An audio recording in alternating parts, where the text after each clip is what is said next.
amati mbégteeg bànneex di ànd ak yéen ñu tawlu ci 5M TV Sénégal jërë ngeen jëf.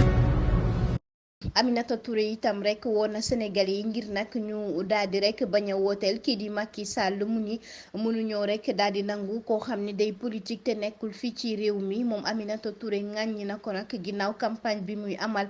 def ko foofee ca Maroc jaarale ko ci WhatsApp beeg Facebook bi mu nekk situation boo xam ne ñu ni réew mi soxla wuñu ko tey itam rek na xam ni ragaluñu benn yoon ci la muy def ak itamit rek la muy joxe ci ay xibaar mu ni moom Aminata Touré nekkoon fi indi moonu jëwriñ fi mu nekk ni moom mi ngi rek ci côté Pastef di nag woyee li nga xam ni moom moo jëm ci wàllu politique bi na mu ko rek bëggee foofee ca Kaolack mu mel ni kon moom bàyyiwul benn yoon bu ñu sukkandikoo ci suñu naataango yi ji waa Dakaractu moom Maky Sall ni kon rek fa muy battre campagne yi na xam ni kay foofee rek lay amee la mu bëgg waaye fii ci Sénégal kon du am lenn